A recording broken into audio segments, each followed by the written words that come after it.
लोकसभा निवडणुकीच्या पार्श्वभूमीवर एबीपी नेटवर्कशी केंद्रीय गृहमंत्री अमित शाह संवाद साधतात. थेट जाऊया.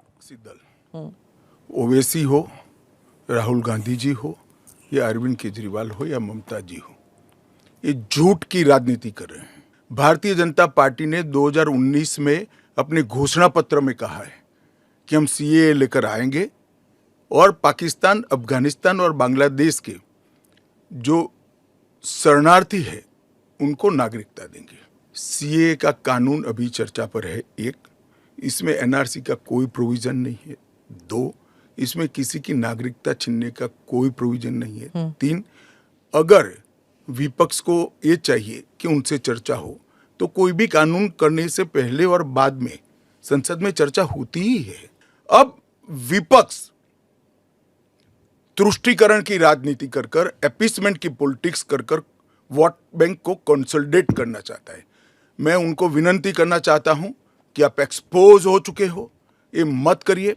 पूरे देश की जनता जानती है कि सीएए इस देश का कानून है और ये 4 साल में मैं कम से कम 41 बार बोला हूं कि ये होगा, चुनाव के पहले होगा. सीएए का कानून कभी वापस नहीं जाएगा और भारत की नागरिकता सुनिश्चित करना ये भारत का विषय है, भारत की संप्रभुता का निर्णय है. इसके साथ हम कोई कॉम्प्रोमाइज नहीं कर सकते. तो इतने साल तो हुआ नहीं ना, 2019 के बाद अब हुआ है. स्मिता जी, मुझे एक बात बताइए, wheel of legislator. Today my guest is the Indian Home Minister Amit Shah, and the podcast is mainly a conversation about the Citizenship Amendment Act, which has recently been notified by the Government of India. The portal is already up for fast tracking of citizenship to undocumented non-Muslim मगर migrants. कब से नागरिकता मिलेगी? तो 2014 के पहले से. वो थंब रूल वहीं का वहीं है. आज क्या फर्क पड़ गया है बताइए? कोई फर्क नहीं पड़ा है. भारतीय जनता पार्टी को के लिए ये पॉलिटिकल गेन का मुद्दा नहीं है. भारतीय जनता पार्टी के लिए, हमारे नेता नरेंद्र मोदी जी के लिए अफगानिस्तान, पाकिस्तान और बांग्लादेश से आए हुए करोड़ों शरणार्थियों को उनका अधिकार देने का मुद्दा है, उनकी वेदना से मुक्ति दिलाने का मुद्दा है और उनकी 3 पीढ़ी को न्याय देने का मुद्दा है, जो कांग्रेस पार्टी ने कभी नहीं दिया. आप कह रहे हैं करोड़ों लोग यहाँ आएंगे, लेकिन ये पॉलिटिकल नहीं है, मतलब आपको कोई पॉलिटिकल फायदा नहीं होगा. लेकिन जो विपक्ष है वो कहती है कि आप एक नया वोट बैंक बना रहे हैं, बीजेपी एक नया वोट बैंक बना रही है अपने लिए. देखिए, विपक्ष को और कोई काम नहीं. उन्होंने तो सर्जिकल स्ट्राइक और एयर स्ट्राइक को भी बताया कि आपका पॉलिटिकल फायदा है, तो क्या हम टेररिज्म पर कदम न उठाए? इन्होंने 370 को भी बताया कि ये आपके पॉलिटिकल फायदे के लिए कर रहे हैं. हम 1950 से कह रहे हैं कि हम 370 को हटाएंगे. उनका हिस्ट्री है, जो बोलते हैं वो करते नहीं है. मोदी जी का हिस्ट्री है, जो भारतीय जनता पार्टी ने कहा है, नरेंद्र मोदी ने कहा है, वो पत्थर की लकीर है. मोदी की हर गारंटी पूरी होनी है. 2019 में आपने एएनआई को इंटरव्यू में कहा था कि जो हिंसा हुई थी उस वक्त, सीए के कारण जो हिंसा हुई थी उस वक्त आपने कहा था एक डिसइंफॉर्मेशन कैंपेन है और वो आप दूर नहीं कर पाए उस डिसइंफॉर्मेशन को, मिस इन्फॉर्मेशन, डिसइंफॉर्मेशन जो भी. इस बार क्या पार्टी जो है या सरकार जो है उसको अलग कर पाई है? स्मिता जी, दरमियान में मैंने कहा 41 टाइम, 41 बार अलग अलग मंचों से इसके बारे में मैंने डिटेल बात करी है कि इस देश के अल्पसंख्यक माइनॉरिटीज या तो किसी और व्यक्ति को डरने की जरूरत नहीं है, क्योंकि सीएए में किसी की नागरिकता लेने का प्रावधान ही नहीं है. सीएए सिर्फ और सिर्फ 3 देश, अफगानिस्तान, पाकिस्तान और बांग्लादेश से हिंदू, सिख, बौद्ध, क्रिश्चियन और पारसी, जो जैन और पारसी शरणार्थी आए हैं, इनको उनका अधिकार देने का कानून है, नागरिकता देने का कानून है, जिससे इनके जीवन की वेदनाओं को हम कम कर पाए.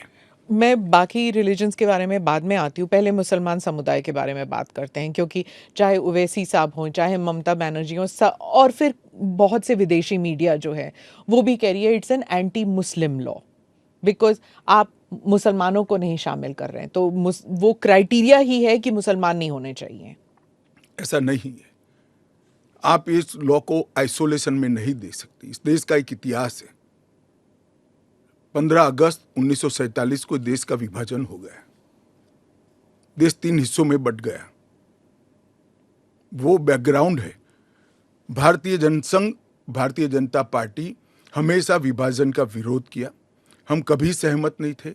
इस देश का विभाजन धर्म के आधार पर होना ही नहीं चाहिए था, मगर उस वक्त किया गया।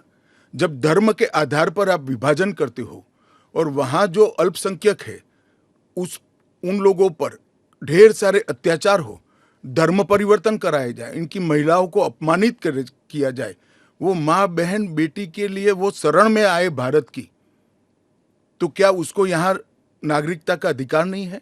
और स्वयं कांग्रेस के नेताओं ने आजादी के वक्त सैकड़ों भाषणों में कहा है कि अभी मारकाट चल रही है, अभी जहां है वहां रह जाइए, बाद में जब कभी भी भारत में आएंगे आपका स्वागत है।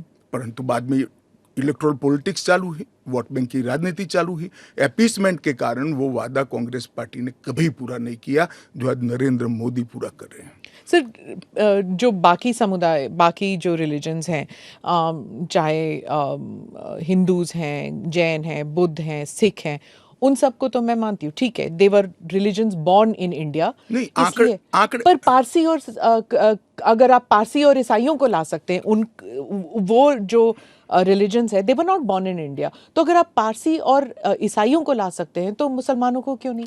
देखिए, मुस्लिम आबादी के लिए ही वो हिस्सा आज भारत का भाग नहीं है। वो भूमि इसीलिए दे दी गई थी। फिर तो हर देश से अव्यवस्था से जो आना चाहिए, इसके लिए भारत के दरवाजे खोल लो। भारत कहां बचता है? अखंड भारत के जो लोग हिस्सा थे और जिन पर धार्मिक प्रताड़ना हुई है, उसको शरण देना मैं मानता हूं हमारी नैतिक जिम्मेदारी है और हमारी कॉन्स्टिट्यूशनल रिस्पॉन्सिबिलिटी। और स्मिता जी, आप आंकड़े की गहराई में जाइए। जब विभाजन हुआ तब पाकिस्तान में 23% हिंदू थे, हिंदू और सिख थे। आज 3.7% बच गए। कहां गए सारे? इतने सारे तो यहां आए नहीं। धर्म परिवर्तन हुआ, अपमानित किया गया, दोयम दर्जे के नागरिक के नाते इनको रखा गया। कहां जाएंगे ये लोग? क्या देश इसका विचार नहीं करेगा? देश की पार्लियामेंट इसका विचार नहीं करेगी? देश की पॉलिटिकल पार्टियों ने इनका विचार नहीं करना चाहिए? इसमें अहमदी मैं है, बांग्लादेश बलोच भी है। मैं बांग्लादेश की बात करता हूं जी।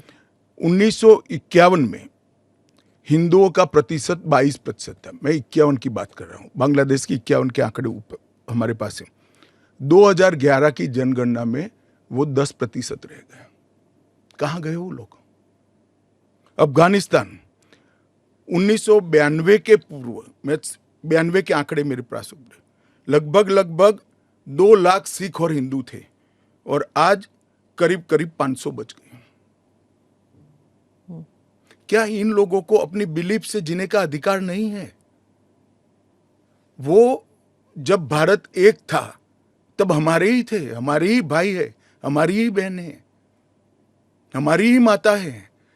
अगर यही थ्योरी को आप अपना लो तो पार्टीशन के बाद इतने सारे शरणार्थियों को क्यों लिया? उसका भी तर्क नहीं है फिर तो वही मैं पूछूंगी कि आपने कहा कि धर्म के आधार पर दूसरा मुल्क बना, पर वहां पर शिया और अहमदी, बलोच, ये भी तो प्रताड़ित है वहां पर। देखिए, वो प्रताड़ना आंकड़ों के आधार पर इतनी सिद्ध नहीं की जाती और पूरी दुनिया में ये सारा ब्लॉक मुस्लिम ब्लॉक माना जाता है। आप मेरी बात समझ कर चलिए।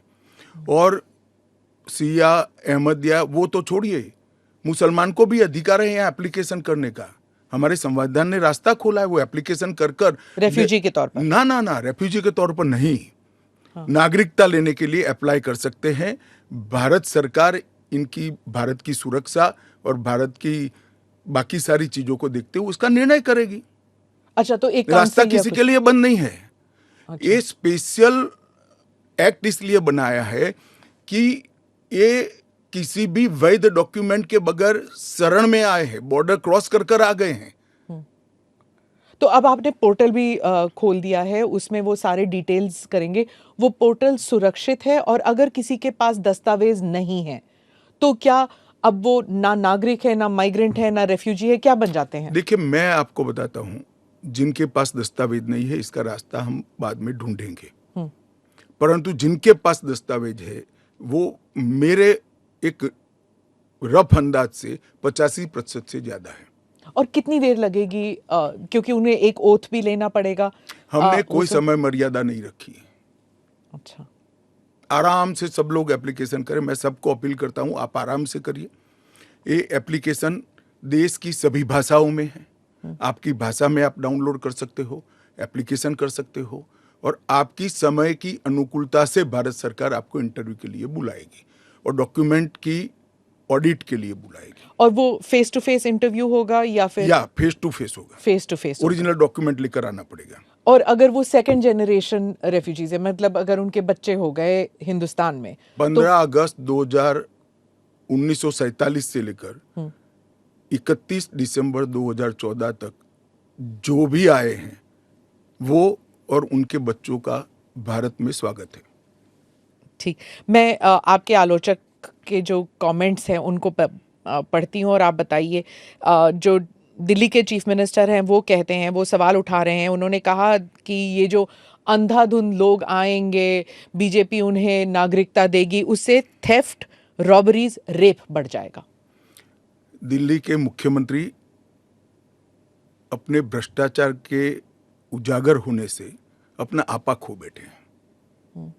उनको मालूम नहीं है कि ये सारे लोग आ चुके हैं, आज भारत में ही रह रहे हैं। सिर्फ इनको अधिकार नहीं मिला है, वो अधिकार देने की बात है। 2014 तक जो आ गए इनको नागरिकता देनी है। और इतनी ही चिंता है तो वो क्यों बांग्लादेशी घुसपैठियों की बात नहीं करते हैं, रोहिंग्यास का विरोध क्यों नहीं करते हैं? क्योंकि वो वोट बैंक की पॉलिटिक्स कर रहे हैं। दिल्ली के चुनाव उनके लिए लोहे के चने चबाने जैसे हैं, इसलिए वोट बैंक की पॉलिटिक्स कर रहे हैं। नौकरी का कहां सवाल है, वो ऑलरेडी यहां है। और बांग्लादेशी नौकरी का अधिकार नहीं मार रहे हैं क्या? रोहिंग्यास नहीं मार रहे हैं? इनके लिए तो आप कभी नहीं बोले भाई। सिर्फ जो हिंदू शरणार्थी आए हैं, जो बौद्ध शरणार्थी आए, जो जैन, पारसी और क्रिश्चियन शरणार्थी, इसी का विरोध कर रहे हैं। वो यही कह रहे हैं कि आप अपने नागरिकों को नौकरी नहीं दे पा रहे हैं और इनको आप स्मिता जी वो पार्टीशन के बैकग्राउंड को भूल गई हैं। शायद उनको जो निराश्रित आए थे, जो रेफ्यूजीज आए थे, इनके परिवार के साथ एक चाय पीनी चाहिए। अरबों खरबों रुपए की संपत्ति छोड़कर रेफ्यूजी बनकर यहां आए थे, दिल्ली के बाजार में सब्जियों की दुकान लगाई थी। मोदी जी ने विभाजन की विभीषिका का दिन मनाकर उसको हिस्ट्री का हिस्सा बनाया है। इन लोगों के मन में संवेदना नहीं है, वो समझते नहीं है वहां धर्म के आधार पर इनके परिवार की महिलाओं का गौरव छीना जाए, अपमानित किया जाए, क्या करेंगे वो? इनकी वेदना हम भी नहीं सुनेंगे। 50 में आ गए, 60 में आ गए, 70 में आ गए, 80 में आ गए, आज भी नागरिकता नहीं है। बच्चों को अस्पताल में दाखला नहीं मिलता है, ढंग की नौकरी नहीं मिलती है, छुट भैया नौकरी करते हैं, अपने नाम से प्रॉपर्टी नहीं ले सकते हैं, मतदान नहीं कर सकते हैं। क्यों? क्या गुनाह है उनका? विभाजन का फैसला उन्होंने नहीं किया था, कांग्रेस पार्टी ने किया था। और उस वक्त सब ने कहा था कि जो आएंगे उसको हम नागरिकता देंगे। अब अपने वादे से मुकर जाना, मैं मानता हूं कि हमें तो कम से कम मंजूर नहीं है। इनकी संवेदनाओं को भारतीय जनता पार्टी भी महसूस करती है, इस देश के प्रधानमंत्री भी महसूस करते हैं, और हम मानते हैं कि इनकी ये 75 साल की वेदनाओं का अंत कभी न कभी आना चाहिए, और ये चुनाव के पहले आ जाए वो ठीक है। ममता बनर्जी पे आती हूँ। चीफ मिनिस्टर ने कहा है कि बीजेपी जो है ये हिंदू मुसलमान का खेल कर रहे हैं, और उन्होंने ऑडियंस को कहा कि आपकी प्रॉपर्टियां छिन जाएंगी, आपके बच्चों का एजुकेशन ख़त्म हो जाएगा, आपको डिटेंशन कैंप में भेज दिया जाएगा, और डिटेंशन कैंप ऑलरेडी हैं। तो ये सीए के ज़रिए 15 से लेके 20 लाख लोगों की सिटीजनशिप छीन ली जाएगी। देखिए, मैं ममता जी को करबद्ध निवेदन आपके इस कार्यक्रम के माध्यम से करना चाहता हूं। पॉलिटिक्स करने के हजारों मंच है, प्लीज बांग्लादेश से आए हुए बंगाली हिंदुओं का अहित मत करिए। आप खुद बंगाली हैं, बांग्लादेश से जो बंगाली हिंदू आए हैं इनको नागरिकता देने के लिए एक कानून है। ममता जी को मैं खुली चुनौती देता हूं, इस कानून की धारा में से किसी की नागरिकता छीनने की एक धारा वो बता दे सार्वजनिक रूप से। वो खौफ पैदा कर रही है, हिंदू और मुसलमानों के बीच में विखवाद कराना चाहती है, अपनी वोट बैंक का कंसोलिडेशन करना चाहती है। ममता जी इसको मत रोकिए, करने जैसा काम है घुसपैठ रोकिए। नहीं रोक रही है वो नहीं कर रही, आप हमें कोऑपरेट नहीं कर रही। आसाम में कंप्लीट घुसपैठ रोक गया क्योंकि वहां भारतीय जनता पार्टी का शासन है। किस तादाद तक घुसपैठ हुआ है और कब से हो रहा है? देखिए, इसके अधिकृत आंकड़े जब तक कोऑपरेट न करे ढूंढना बहुत दिक्कत होती है, क्योंकि कलेक्टर के हाथ में पूरा मशीनरी और डिटेंशन कैंप की बात, अगर वो दिन दूर नहीं है जी, वो दिन दूर नहीं है कि वहां पर भी भारतीय जनता पार्टी की सरकार आएगी और हम इसको कड़ाई से रोकेंगे। इसीलिए तो आपको चाणक्य चाणक्य कहते हैं पॉलिटिक्स। नहीं, मैं मानता हूं कि अगर इसी प्रकार की पॉलिटिक्स आप करेंगे, इतने महत्वपूर्ण राष्ट्रीय सुरक्षा के मुद्दे के साथ अपीसमेंट की पॉलिटिक्स कर घुसपैठ होने देंगे, जो शरणार्थी आए हैं उनको नागरिकता देने का विरोध करेंगे, तो जनता आपके साथ नहीं रहेगी। ममता जी को शरणार्थी और घुसपैठिए दो शब्द के बीच का अंतर ही मालूम नहीं है या जान के नहीं कर रही? अब मैं तो जो बोलती है वो सच मानता हूं, इसलिए कह रहा हूं मालूम नहीं है। डिटेंशन कैंप के बारे में बताइए, इसके बारे में बहुत गलतफहमी आ रही है। ऐसा है, आप स्मिता जी इतनी जागरूक पत्रकार है, देश की जानी मानी पत्रकार है, आप भी स्वयं एक बार सीएए को पढ़ लेती, इसके रूल्स को पढ़ लेती, तो मालूम पड़ता इसमें डिटेंशन कोई कैंप की प्रोविजन ही नहीं। जो इलीगल माइग्रेंट्स हैं, अगर उनके पास कोई दस्तावेज नहीं है, उन्हें वापस अपने देश भेजने से पहले उन्हें डिटेंशन कैंप में रखा जाता है। ये आपने डिटेंशन एरिया में, जेल में नहीं डाल सकते, ये आपने 2019 में मुझे समझाया था एक इंटरव्यू में। सीएए में डिटेंशन कैंप नहीं है, इसी को लेकर मैं सवाल पूछ रही हूँ कि अगर सीएए के तहत वो लोग नहीं आते तो वो कहाँ जाएंगे, क्या होगा उनका? नहीं, उनकी व्यवस्था होगी ना। 100 लोगों का प्रॉब्लम है तो उसमें से 85 का तो अभी क्लियर हो रहा है, बाकी का आगे सोचेंगे। तो कितने लोग होंगे आपके हिसाब से? लाखों में, करोड़ों में, हजारों में, कितने लोग हैं? देखिए, ढेर सारे लोग हैं, इसकी कोई गिनती नहीं है। वो जब एप्लीकेशन आएगी, और बहुत सारे लोग, ये जो मिस कैंपेन चल रहा है, अपप्रचार चल रहा है, इसके कारण शायद एप्लीकेशन करते हुए भी डरेंगे। मैं सबको आश्वस्त करना चाहता हूं, आप यहां पर अप्लाई कर दीजिए, नरेंद्र मोदी गवर्नमेंट पर भरोसा रखिए, आपको रिट्रोस्पेक्टिव इफेक्ट से सिटीजनशिप दी जाएगी।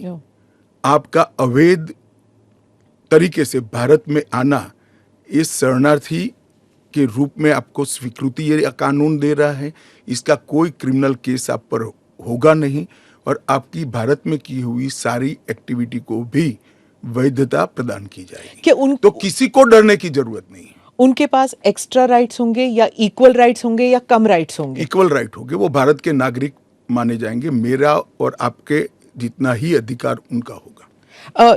एक और बात थी, वो एक तो गलतफहमी, अप्रचार कहिए या जो भी है, या कंफ्यूजन ही कहिए, कि असम में सीएए लागू होगा या नहीं होगा, और एनआरसी और सीएए ये इनका क्रॉसिंग है कि नहीं, इंटर देखिए, असम में जो एनआरसी की ऑर्डर हुए वो सुप्रीम कोर्ट ऑफ इंडिया की, इसका सीएए से कोई लेन देन नहीं है। आसाम नहीं, देश के हर हिस्से में सीएए लागू होगा।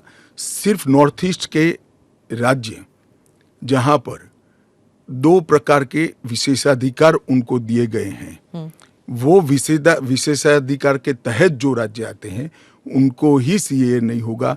एक इनर लाइन परमिट का प्रोविजन है, और संविधान की 6ठी अनुसूची में शामिल जनजातीय क्षेत्र है। तर सीए संदर्भातले समज गैरसमज दूर करण्याचा प्रयत्न या मुलाखतीच्या माध्यमातून अमित शहांकडनं केला जातोय। देशातल्या कुठल्याही नागरिकाच्या नागरिकत्वावरती या कायद्यामुळे अजिबातच गदा येणार नाहीये, हे त्यांनी पुन्हा एकदा स्पष्ट केलंय। या मुलाखतीवरती आपली नजर असेलच, तुर्तास घेतोय छोटासा ब्रेक। एबीपी माझा, उघडा डोळे बघा नीट।